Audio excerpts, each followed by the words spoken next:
आप ही के सवालों का जवाब दे रहे हैं राजेश जी। सुधांशु जी देखिए, हाँ हटाइए मेरे को। देखिए, मैं राजेश जी से कहना चाहूंगा, उपलब्धि यह भी है कि उत्तर प्रदेश में लड़े और 380 जाने कितने लगभग सारी सीटों पर जमानत जब्त हो गई। राजस्थान में 88 पे लड़े, सारी सीटों पर जमानत जब्त हो गई। नोटा से कम वोट मिला, यह भी सत्य है।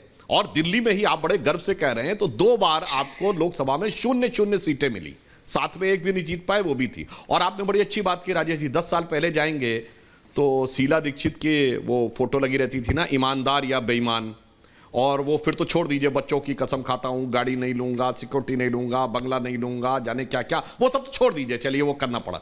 मैं तो सिर्फ ये पूछ रहा हूं भाई, ये मुझे चाहिए जन लोकपाल वाली टोपी कहां चली गई? वो टोपी जनता को पहना दी। चलिए सरकार की बात अलग है, ये आपकी पार्टी के अंदर भी तो एक लोकपाल था, एडमिरल रामदास, याद है कि नहीं? सर फेंकाई दिया उनको। मतलब गजब का उदाहरण प्रस्तुत किया है।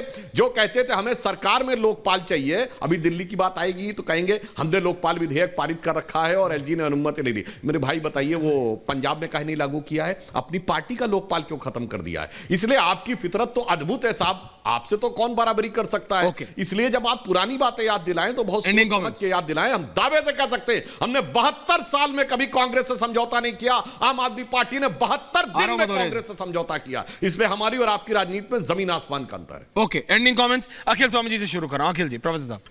देखिए, मुझे ऐसा लगता है सारे प्रदेशों को अपनी अस्मिताओं को गुजरात की अस्मिता के सामने समर्पित कर देना चाहिए, जो लग रहा है हो रहा है।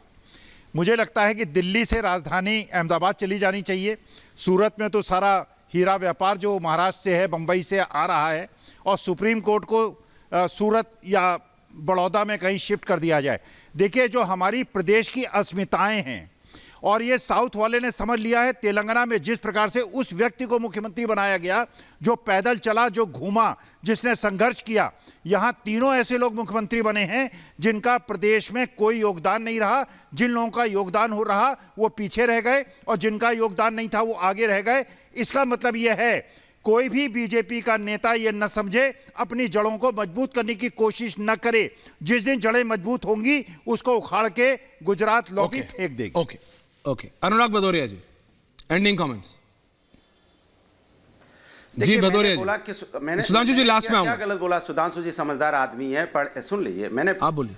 मैंने क्या गलत बोला? मैंने कहा सुधांशु जी पढ़े लिखे आदमी। अच्छा ठीक है, अभी डिबेट पे करिए ना।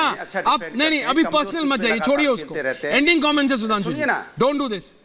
अरे मैं पर्सनल बोल ही नहीं रहा हूं भाई, राजनीति की बात कर रहा हूं, आप पर्सनल बोल रहे हो। मैं कह रहा हूं पढ़े लिखे आदमी है, समझदार आदमी है, कमजोर पिच पे लगातार बैटिंग करते हैं, गुगली भी झेलते हैं, उसके बाद उनको मौका क्यों नहीं मिल रहा है, सवाल है। दूसरी बात, हम इनको याद दिलाना चाहते हैं कि करप्शन कहां से शुरू होता है। बंगारू लक्ष्मण जी से देख, आपको याद होगा। उसके बाद पैसा खुदा होता है, खुदा से कम भी नहीं होता है। उसके बाद पार्लियामेंट में आ जाओ, नोट उछालते हुए बीजेपी के सांसद पाए गए थे। उसके बाद आगे बढ़िए तो जिन पे करप्शन का आरोप लगाते थे उन्हीं को लाके मंत्री बना देते हैं। चक्की पिसिंग के बाद मंत्री बनिंग तक चले जाते हैं। महिला का तो हमने बता दिया, महिला की हालत क्या है, महिला समस्या पे। ये महिलाओं का तो सम्मान करते नहीं। राष्ट्रपति जी जो देश की प्रथम महिला, उनको तो पार्लियामेंट भवन के उद्घाटन में बुलाते तक नहीं है। महिला पे बात कर रहे हैं, एक मुख्यमंत्री तक महिला बना नहीं सकते। तीसरी बात ये, जब भी बात करते देश के विकास की, तो आपसे मैं पूछना चाहता हूं, बेरोजगारी दर, महंगाई दर देख लीजिए क्या है, और बताइए देश को कि अर्बन की कितनी है और यहाँ पे रूरल की कितनी है, और हालत क्या है देश की आज कि किसान की इनकम घट के 27 रुपए पर यहाँ पे रोज की हो गई है। उसके बारे में आप चर्चा नहीं करना चाहते। आपने कहा था हम सबको रोजगार देंगे, सबको लाइन में लगा दिया, 5 किलो आटा 5 किलो चावल में। अरे उनको पैरों पे खड़ा कर दीजिए तो अपने पैरों पे खड़ा होंगे, बच्चों को तो पढ़ा लेंगे। बच्चे की पढ़ाई की फीस कौन देगा? जरा ये बता दीजिए मुझे, अच्छे स्कूल में कैसे चप्पल से कैसे जा पाएंगे? उनको तो आपने ओके अनुराग जी, रत्नाकर जी एंडिंग कमेंट्स। हालत है देश की। ओके भदौरिया साहब, पॉइंट टेकन, एंडिंग कमेंट्स है ना अभी।